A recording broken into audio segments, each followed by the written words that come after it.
Fubara return to government house go fit come after the local government elections. Welcome country people to Synop Media.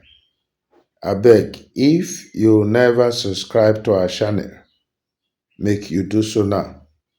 Make you put on your notification button to get alert of our updates. Like, comment, and share our videos. Nigerians be dey hope say political breakthrough go dey Rivers State on June 12 when e be Democracy Day. But as President Bola Tinubu come fail to announce the widely expected reinstatement of the suspended governor Siminalayi Fubara in deputy Professor Ngozi Odu and the Martins Amewule led State House of Assembly, everybody enthusiasm con dey dampen. People of Rivers, particularly the Fubara loyalists, dem don prepare for that day to celebrate nationally as Democracy Day.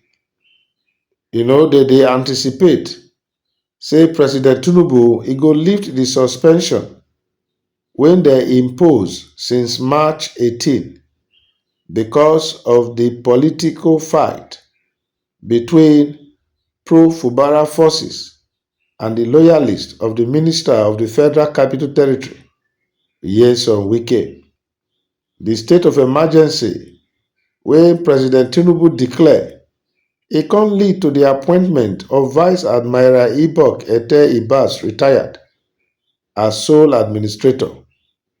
Dem see am say na temporary measure to de-escalate hostilities. But expectations con dey mount for recent weeks, especially because of meetings wey dey take place for London and for the President Lagos house. Belief con dey strong say dem go soon restore the democratic structure for Rivers State. Tori when e enter say Fubara loyalists dem don even begin celebrate well ahead of June 12. Dem dey confident say the president go use the occasion to make a decisive announcement. The governor himself even hint am when e dey one public outing recently. However, all those plans of celebration, e con make Wike camp dem not too dey happy and comfortable. Dem come quick, according to rumors, dem move to stall any reinstatement until a certain agreement dey fulfilled. That na why you see say even the APC chairman for Rivers, e come out dey talk say Fubara never even follow legislators dem talk. The plan, according to insiders, na for Tinubu to announce Fubara return on June 12 after the brief transition period. But the undercurrents politically con delay the move. So Fubara path back to power, e con even dey uncertain the more because of the landmines politically wey dem don plant to frustrate am to come back.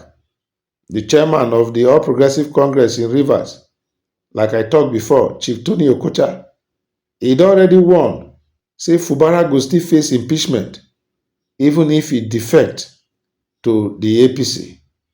According to wetin he talk, if Fubara decides to join the APC, e no get anything to do with the state of emergency for Rivers. His sins, dem no go fit forgive am because he come APC.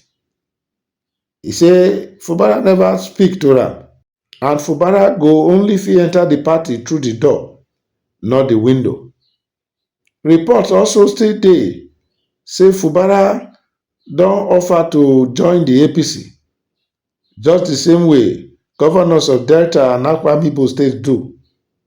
But Okocha insists, say no reconciliation don even start, and so na only a genuine effort to pacify the aggrieved lawmakers na go save Fubara from impeachment.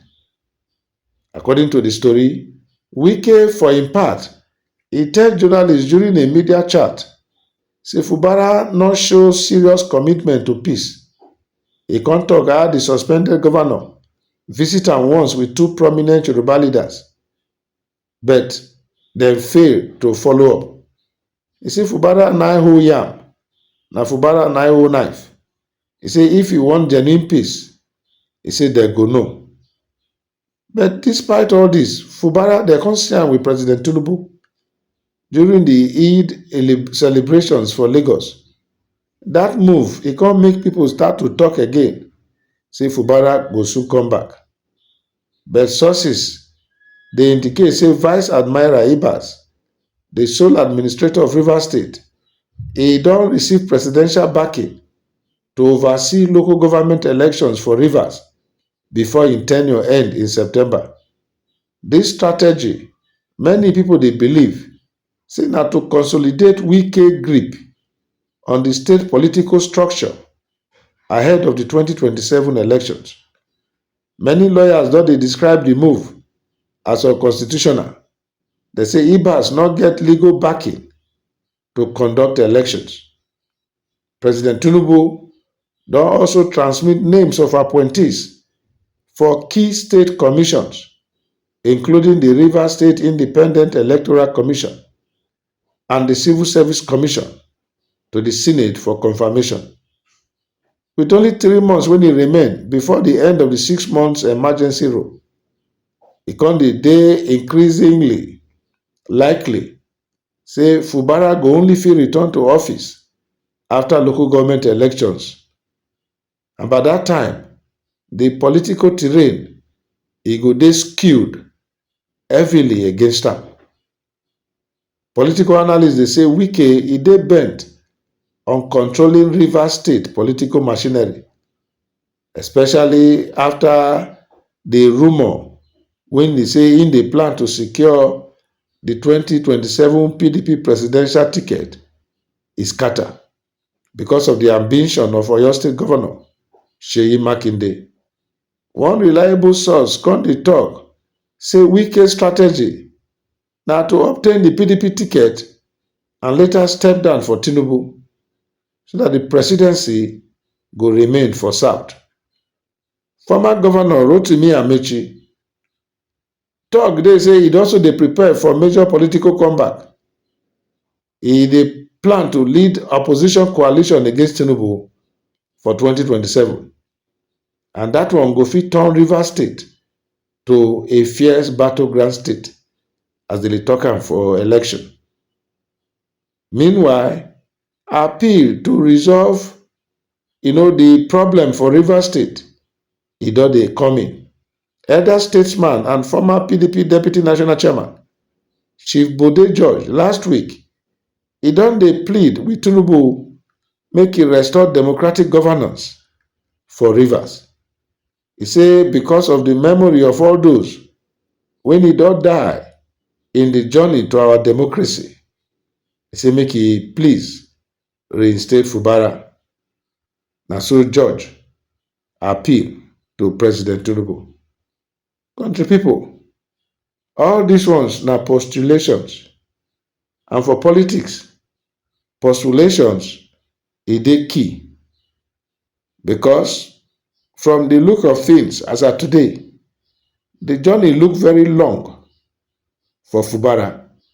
The only thing when e go dey likely, and na there e be like say the trajectory dey follow now, na to do local government elections, plant all the people they wan plant in place, so that when Fubara return, e go just dey sole for in office without much political advantage.